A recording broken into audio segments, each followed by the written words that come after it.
అమ్మమ్మ అమ్మ చూడమ్మా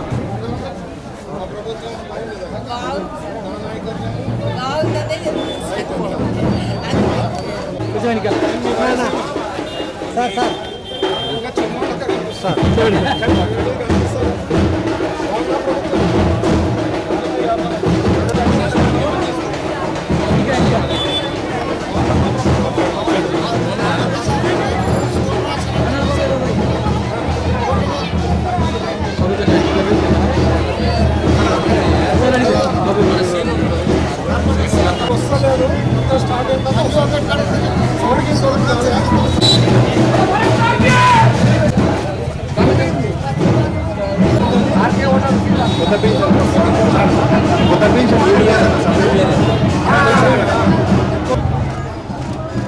ఓకే సార్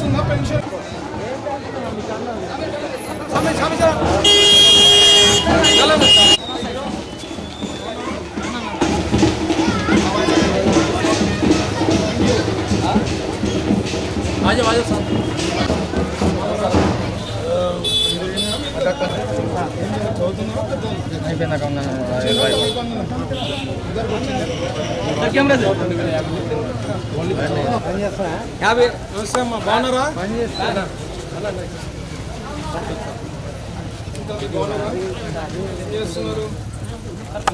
ఎమర్జెన్సీ పనికి వస్తాయి కదా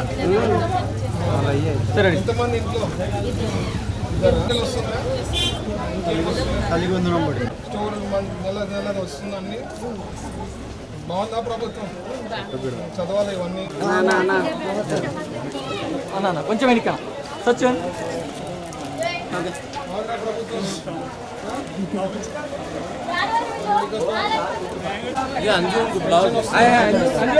ఫస్ట్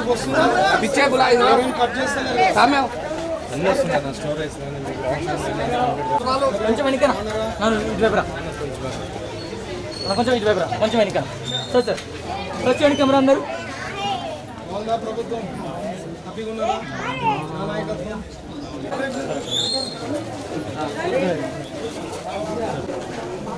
అక్కడ ఇవ్వండి అవతలకి ఓకే సార్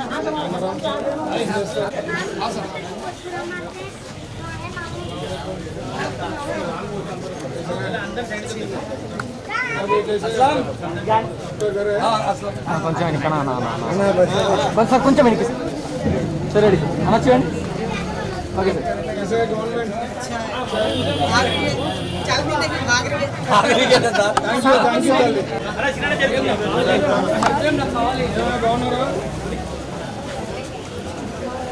కొంచెం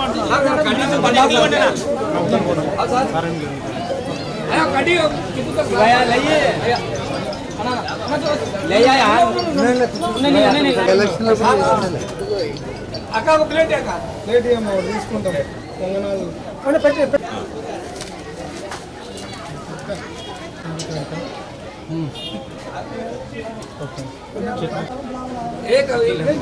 మళ్ళీ చిన్న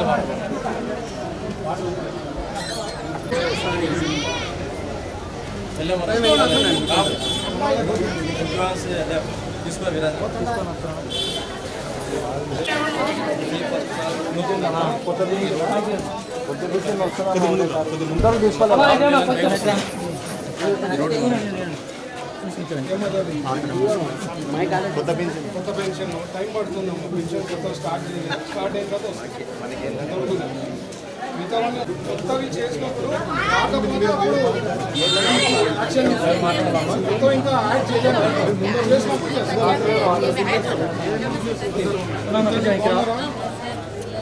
కొంచెం వెనుకనా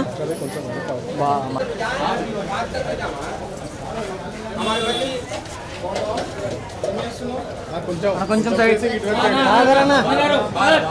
దూరం ఉంటుంది.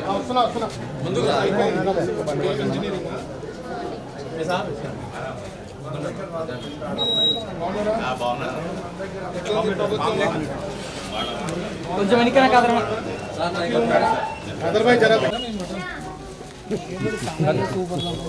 గవర్నమెంట్ హ్యాపీగా ఉన్నారా? నాయకత్వం ఎట్లున్నది? ఎంత బాగున్నారా? పిల్లలు పడిందా? తల్లి వందనం ఎంతమంది పిల్లలు? ఇద్దరా?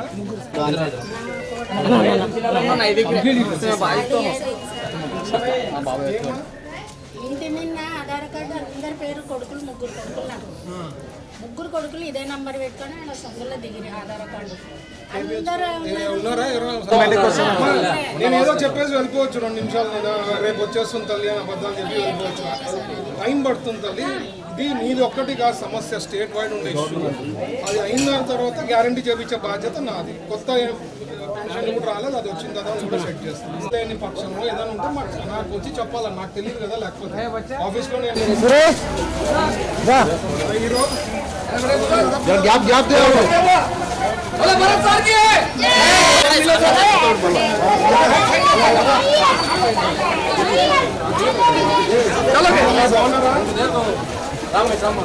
అన్నకు చూడండి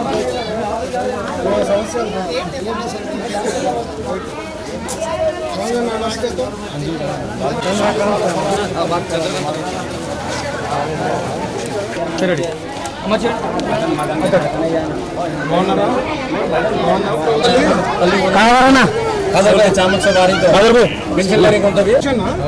పెన్షన్ ఇంకా స్టార్ట్ కాలేదు, అయిన తర్వాత వస్తాం.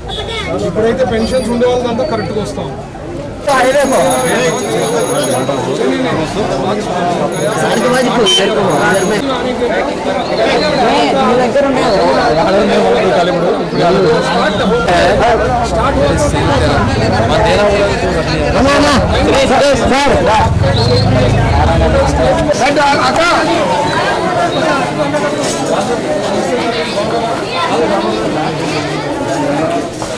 కొంచెం వెనక కొంచెం వెనక అన్న కొంచెం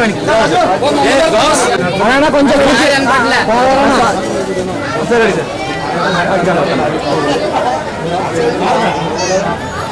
చూడండి కెమెరా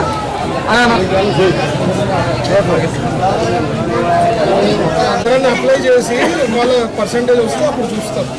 ఇప్పుడు కాదు అప్లై చేయాలి.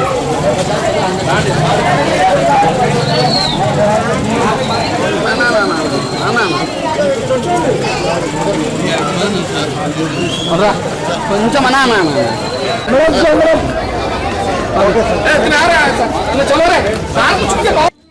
ఈరోజు వార్డ్ 3కి డోర్ టు డోర్ రావడం జరిగింది. స్పందన ఫ్రమ్ పీపుల్ పబ్లిక్ నుంచి పల్స్ ఎట్లుంది అని ప్రతి ఒక్కరిని అడుగుతూ ఉంటే ప్రభుత్వం ఎట్లుంది, నా నాయకత్వం ఎట్లుంది అంటే అందరూ ఫెంటాస్టిక్గా ఉంది, నో ఇష్యూస్ అని చెప్తున్నారు. ఒక్కటే మేజర్ ఇష్యూ ఏమంటే ఈ పెన్షన్స్, కొంతమందికి పెన్షన్స్ రాలే, కొత్తవి ఓపెన్ కాలేదు. ఒకసారి ఈ స్టేట్ వైడ్ ఉండే ఇష్యూ, ఒకసారి ఆ పెన్షన్స్ స్టార్ట్ అయితే అవి కూడా ఎవరైతే అర్హులు ఉన్నారో వాళ్ళందరూ కూడా గ్యారంటీ ఇప్పించే బాధ్యత తీసుకుంటాం. బట్ ఓవరాల్ డెవలప్మెంట్ విషయంలో చూస్తే ఇప్పుడే మన కాదర్ భాయ్ చెప్పినట్లు ఇక్కడ ఇదే రోడ్డు ఎన్నోసార్లు ఎన్నో సమస్యలు నేను వచ్చినప్పుడు కూడా డోర్ టు డోర్ అప్పుడు ఎలక్షన్ల ముందు కూడా చాలాసార్లు తిరిగినాం, చాలాసార్లు వాళ్ళు హైలైట్ చేసినారు, ఎవరు పట్టించుకునే నాయకుడు లేకుండా అప్పుడు 2019 నుంచి 24లో మన ప్రభుత్వం వచ్చిన తర్వాత రోడ్ చేయడము, డెవలప్మెంట్ వర్క్స్ ఎక్కడ ఏమి వచ్చినా దృష్టికి వీఆర్ టేకింగ్ ఇట్ సీరియస్లీ. కొన్ని ఏవైతే స్టేట్ వైడ్ ఇష్యూస్ ఉంటాయి లైక్ మ్యాపింగ్ ఇష్యూస్ ఇట్లాంటివన్నీ అవి స్టేట్ నుంచి ఉండే ఇష్యూస్ అందరితో పాటు అయ్యేవి ఉంటాయి.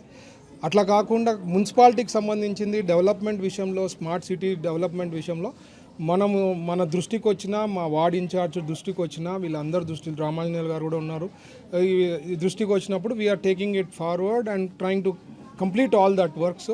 పోల్స్ అనుకోండి, ఎలక్ట్రికల్ పోల్స్ నేను ఎప్పుడు చెప్తుంటా, ఎప్పుడు లేనిది హిస్టరీలో మనం ఈ 2 ఏళ్లలో దాదాపు నాకు తెలిసి 800 పోల్స్ రీప్లేస్మెంట్ జరగడం జరిగింది.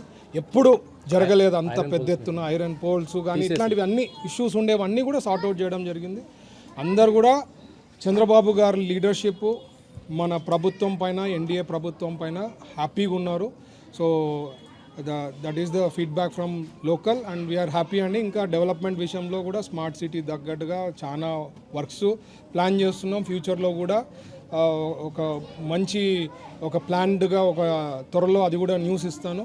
అది కూడా వన్ ఆఫ్ ది బెస్ట్ అవుతుంది. కర్నూలు సిటీకి మోస్ట్ ఇంపార్టెంట్, ఎందుకంటే ఎక్కడ చూడు ట్రాఫిక్ సమస్యలు ఉన్నాయి. దీనికి ఎట్లా ఏమి అనేది ఒక ఆలోచనతో దానికి కూడా ఒక ప్లాన్డ్ థింగ్తో we are going to give that good news very soon. So overall very happy అండి. ఏజ్ చూసినా ప్రీవియస్ ప్రభుత్వంలోనే పెన్షన్స్ది సబ్జెక్టు వాళ్ళు తీసేశారు కాబట్టి అవన్నీ అట్లాంటివి ఒక్కటే ఉండేది. Otherwise everybody is happy. Vaikapa నాయకులు గొడ్డల పార్టీ సంబంధించిన వాళ్ళ వాళ్ళ వాళ్ళ తీరే అట్లా, వాళ్ళ స్టైల్ అది. వాళ్ళు రచ్చ చేయడము, రెచ్చిపోవడము, లాంగ్వేజ్ గలీజ్గా మాట్లాడడం. ఇప్పుడు 2 ఏళ్లలో మీరు చూస్తే ఏ రోజు కూడా జగన్మోహన్ రెడ్డి గారు వచ్చి ప్రజలకి ఇది ప్రాబ్లం ఉంది, ఇది సార్ట్అవుట్ చేయండి అనేది ఉండదన్నమాట. ఆయన ఎప్పుడు మాట్లాడినా రపరప, లేకపోతే లేనివి సృష్టించేది, డిఎస్సి దానికి సంబంధించింది లేనివి చెప్పేది. అంటే ఆయన విధానము అపోజిషన్ లీడర్గా కాదండి. ఎంతసేపు ఆయన వైఎస్ఆర్సీపీ పార్టీ వాళ్ళ క్యాడర్ ఏదో జరిగిపోయిందని మాట్లాడేసి దాన్ని హైలైట్ చేసుకోవడం తప్ప అసలు వాళ్ళ తీరు, వాళ్ళ స్టైలు, ఒక రౌడీ పార్టీ ఉండే స్టైల్ వాళ్ళది. దాంట్లో కొంతమంది బాగుండే వాళ్ళు ఉన్నారు. వాళ్ళు కూడా నేను రిక్వెస్ట్ చేస్తాను, ఎప్పుడు చెప్తుంటా, ఆ పార్టీని వదిలేసేస్తే మీ లైఫ్ బాగుంటుంది. ఎందుకంటే ఫ్యూచర్లో సీట్లు పెరిగేదానికి అవకాశం ఉంది. ఆ పార్టీతో ఉందంటే మీ జీవితాల్లో అసలు ఏదో 2019లో రాజశేఖర రెడ్డి గారు కొడుకు అని చెప్పి ఒక అవకాశం ఇచ్చారు. కానీ ప్రజలు ఈరోజు నేను చూసేదాన్ని బట్టి పబ్లిక్ పల్స్ తీసుకుంటే మాత్రం they are very happy. So మీకంటూ వచ్చేకి ఛాన్సే లేదు. వైఎస్ఆర్సీపీ ఆ గొడ్డల పార్టీ వచ్చే ఛాన్సే లేదు.